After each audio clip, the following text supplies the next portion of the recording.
Yeah. I play heal. Bunch of crybabies. How difficult can it be, huh?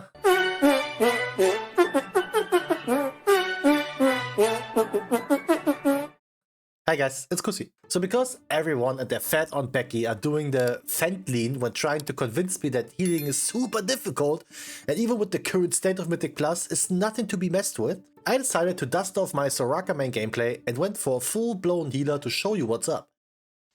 This absolute giga chat of a paladin is not max level, so Fabtribution has to get it done. Quick disclaimer. I would have even played the least played healer in the game, just like I did a Dragonflight to prove a point. But boy howdy did they shaft Evoker the long way by removing Spirit Bloom. Great ass gameplay, dude. Instead, we are moving with a healer, which changes actually positively affect me. Crusader Strike is gone. Kicks for Holy Power, gone. Long gone are the days of playing half a red paladin just so you can spam those glory hole heals in a rapid fire manner. Instead, in order to get Holy Power to use for healing spells, you have to get this, right? Heal! But I'll talk about the actual gameplay once I figure it out. Now, in order to not bore you with gameplay that isn't Holy Paladin, because you need to be a different kind of Degen to do Praise or Delves as a healer, I put that stuff in the background and we quickly go through the rules of this series. So don't be confused that you see Red Paladin, we are playing Holy. In order to put this puppy into the 0 to hero category, we obviously talk about rule number 1 being no Raid.io connection. It's a fresh character I leveled during the Legion remix, so don't worry about that. Also, my account is even less up to date than my personal hygiene when GTA 6 comes out, so there's absolutely nothing to worry about for you. Furthermore, no friend list usage. Like your sex life, we go solo all day. With that being said, there's a chance I will join the guild for social stuff, but most likely that ain't gonna happen. I just mention it here just in case. You know, if somebody asks me with a funny name, I can't say no. Rule number 4 is very simple. We only apply to other people's keys.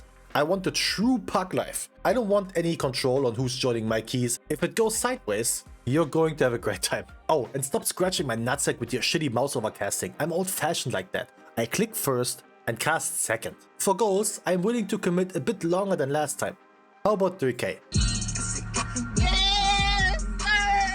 I'm in this to prove to you guys that you are just talking shit, so let's do it the right way. Now, with that being said, this would be the moment I tell you how long I had to look for a key that goes as sideways as the one I teased you with in the intro. But the truth is, it was the very first damn key. 232 item level just by doing the weekly routine of Delves, World Tours and Praise. So I thought we go in strong right away.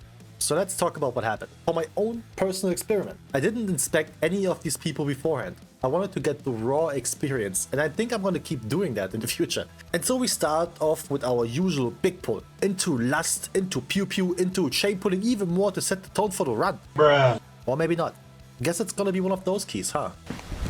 Well, considering I just spec'd heal before the dungeon, I might take this opportunity to get used to my buttons again. The important buttons are the following: Beacon of Light and Beacon of Faith. If marked by the beacons, all my heals duplicate any heal on any other target with a lowered effect. Meaning instead of actually AoE heal, you always have some sort of cleave healing instead, if that makes sense.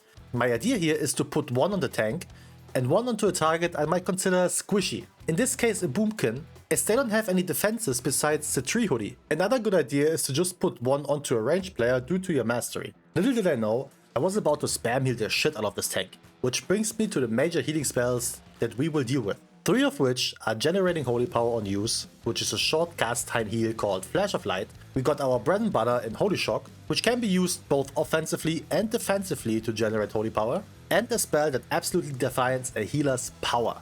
Holy Light at Midnight is the absolute omega heal. It heals so much and easily tops most DPS in one cast. However, it costs a shitload of mana too. It's like 8% or something. Judgment doesn't really heal, but also grants a Holy Power, so I'm gonna put that into the honorable mention category. The gathered Holy Power we can use in 3 different ways.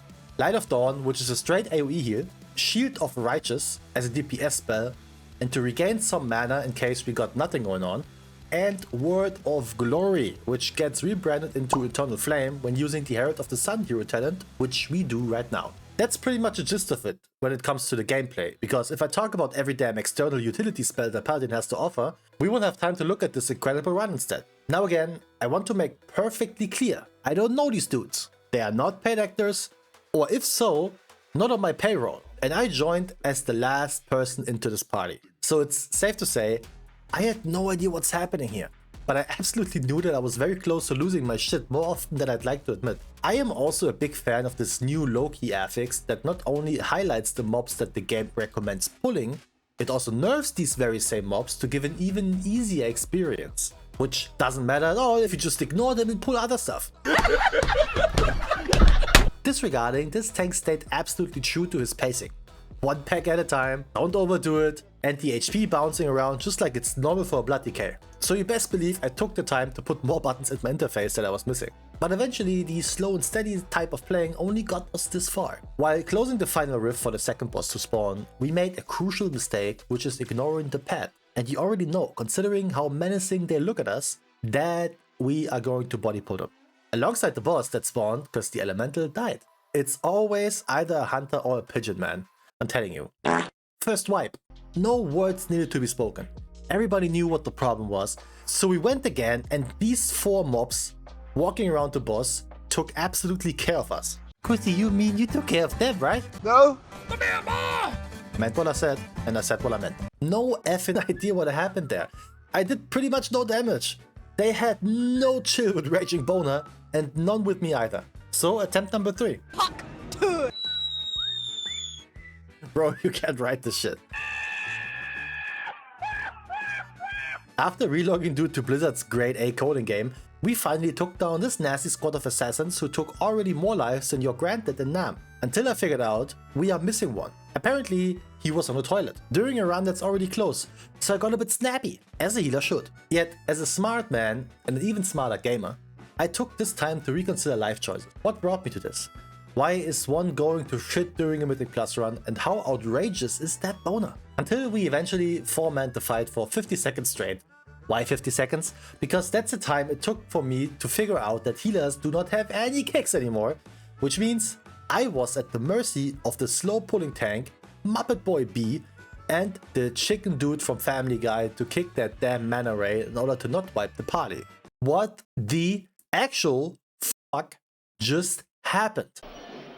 I don't know, Jeff. Now, you don't understand what this means.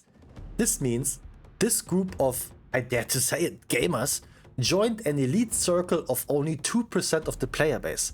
Because only 2% of all +2 keys are not timed. It ain't world first, but it gets me some kind of attention. Considering how my keys went so far during this expansion, this was an absolute fever dream of a run. And I started to understand what the fuss is about, because I felt absolutely helpless during that boss fight. This was my first key as a healer, so let's see what awaits us next. Myzara Caverns is one of these dungeons that can kick your tank's nuts in real quick, if you do not pay attention. Having 3 casters also means the amount of kicks that will go through are a lot more limited. And yet, there are some things we need to be mindful about. The Elephant's Roar does some solid AoE in higher keys, so we need to have something ready ASAP. Those funny birds are also not to be taken lightly, since they like to jump around and make you eat their feet. What do you mean by that? But note, even though you can just sidestep them, some players just have a phobia of moving out of things. In that case, you can CC them in order to make them stop. Another hot tip I've learned was that the debuff those funny looking voodoo masks apply on the party is the reason you got all those fire puddles spawning. If you dispel it, they will also be gone. Unfortunately, one mob applies it to 2 people at once, so one person has to suffer. Speaking of suffering, on Morujin and Necrax, I've seen some shit over the past few weeks, which brought me to this explanation for the boss so you won't goof off in the next run. Right after pulling, Bird Daddy will jump away to put a spear toss onto the tank in order to apply a bleed. Which means for us, pay attention to the tank's HP bar, as only a few tanks actually have enough selfie to deal with that. In a perfect world, you want to stack up more or less in order to bait the traps in a certain area. But since that is 100% wishful thinking, you just need to know that you should avoid running into these traps for no reason. Quill Storm is simply a 2-step program of dodging. Dodge the big circle from the bird and then the small ones he makes afterwards. Simple as that. But now the important mechanics. You know, the ones that could wipe the party. During Barrage, the boss will target the player to send the Misfortune ultimate their way. Important here is, if you are the targeted player, do not move. You cannot outrun it. Just let everybody else move to the side and pray you're getting healed. If you wiggle around, you screw everybody over. And then finally, the Carrion Swoop, or as I like to call it, Swoopy Goldberg. One player gets targeted and the bird has to run into an ice block, which appears when a player walks into a trap. Otherwise, everyone that gets hit goes skydiving. Now, for this specific mechanic, it doesn't matter who's in the trap, but generally speaking, it's the dude that gets targeted. But in the case that you got some asshole range, hunter, who's in Narnia, you could run into a trap as a good teammate to help them out. But also, generally speaking, if a range is that far away from a boss fight where stacking is the name of the game, let them die. And that's it, ladies and gentlemen. Don't panic when you get shot by arrows, and put the bird on ice when Swoopy comes along to tell you how young people are just lazy. Oh yeah, and don't stand between the bird and the charge target, otherwise you also get sent flying. When it comes to Warcraft, I don't think it matters at all what you do anymore. They removed the nastiest mechanic, which was the dot that happened after triggering 2 or more ghosts. So you just let them run into each other and live and move on. Only 2 things to look out for are the moving frontal, because that thing still hurts, and that you don't accidentally run into the ghost as they pretty much one-shot you. However, you can break them with immunities, or a tank can soak them with a defensive rolling. In case you get this weird scenario where 2 ghosts connect to each other, one gets killed by the frontal and one stays alive. Last boss, Deadass, only has 2 main mechanics. A tank slam that creates this big ass circle and he targets 3 players to spawn totems on them. When it comes to the totems, you want to stack up as much as you can to ensure an easy and quick destruction of those per cleave. Pay attention though, the only thing that does mad damage is the jump the boss does to you, so you need to be on your toes. If you sleep for just a second, you get hit and that shit hurts. While the totems are up, the tank will receive another slam onto them, so if you're tanking, don't help with the totems and rather make sure you don't put the big ass puddle onto them. During the intermission phase, those casting goals can be interrupted with kicks, stun, knockback, traps, incaps, whatever. And you want to get all of them because they will grant you a fat ass damage and healing buff, which helps massively to get done with the boss fight faster. But with our first time key in the books, another one that I won't forget for the longest time, because I very rarely had a party member in the Mythic Plus run that took a shit that long, he went offline. We will end our first episode. And at this point I also learned that I picked the right week to start this, because currently we do have this Salad Dad's Bargain affix, which everyone and their fat Uncle Steve ignores as it's labeled a healer affix. Gonna be rough, man. Rough, rough, rough.